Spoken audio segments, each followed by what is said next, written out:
Kumusta ang buhay-buhay natin? Okay. So last day nyo bukas ano?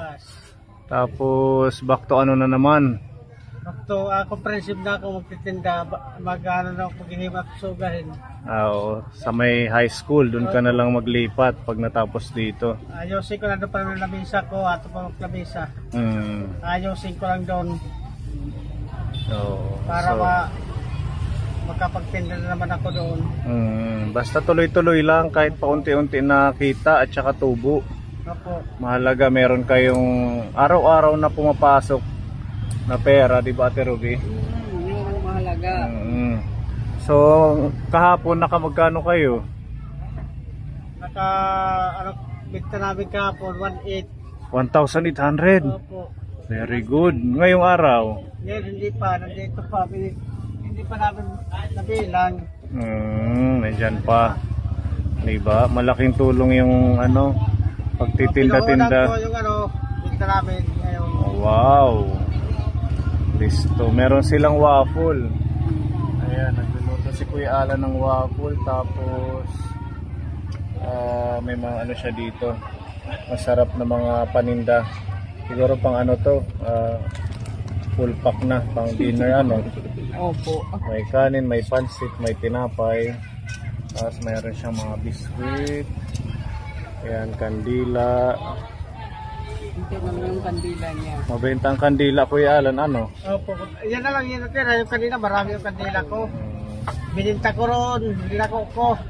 Oh, yung buko juice mabenta? Opo. Naka-apat ako nagtimpla ngayon. Yung buko juice niya. Pero sir. Diba?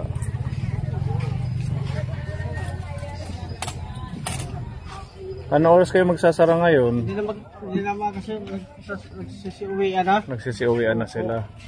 Siguro hanggang alas 12 ano? Opo. Pwede pa. Mga 12 uwi na ako. Go lang. Opo. Para sa ano, ang kabuhayan.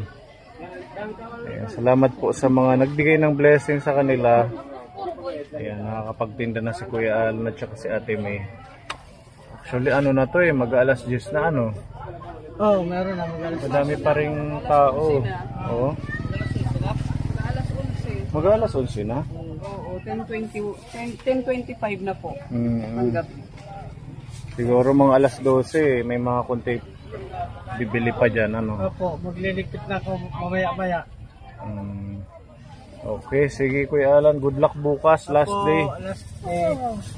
Baka ano ngayon, mga ika-4 pupunta ko ng kompre, ayusin ko yung ano kasi wala naman pasok. Para pag nagpasukan may pwesto ka na doon. Opo, okay na yung ano ko doon. Listo. Ganito na lang din gagawin ko, hindi na lang lamisa, bahay-bahay na lang. Itong mga gamit mo dito, pwede mo magamit doon. Opo, dadali ko nga doon kasi sa yung katabi ko hindi na magtitinda. Yung isang lamisa din. Oo. Hindi na magtitinda lagi. So ikaw na lang mag-occupied. Palalaki ko na lang kana. Thank you muna sa mga nagtulong sa inyo, mga sponsor salamat natin. po yung tumulong sa amin. Ito pinangpuhunan namin sa pagharap buhay. Maraming salamat. Kumusta na si Bibi Hope? Nagngingipon? Nagngingipin siya. Oo. Pero okay na kayo kasi dati ano hiya. Itna burido. Masakit niya makapag-didi kay masakit yung dito. Ganun talaga yan. Pero okay na, lumabas na. Baka sunog na. Lumabas na yung ngipin. Gusto ka rin pala mag-waffle, ano? Oo, listo yan. Listo yan sa pagdating sa paghahanap buhay. Mga patanim. Yung mga ano ni Kuya Alan. Waffle. Salamat nga ako, lumabas na yung ano. Muntik nga namin dali sa hospital na naman ni Mrs. Ngipin lang. Opo, hindi na namin tuloy kasi nakita naman lumalabas na. Ngingipin pala siya. Ito pala yung lagayan. Opo. Magkano ang isa? Tag 5 lang ay sa kanila tag size. Nagsa-isa iba? Opo. Sa akin tag 5 lang. Okay lang yan, kahit pa piso-piso na tubo. Opo, okay lang. Mabilisan, ano? Opo, naka ano nga si Mrs. kanina nagwapo, naka 3 kilo. 3 kilo? Oo.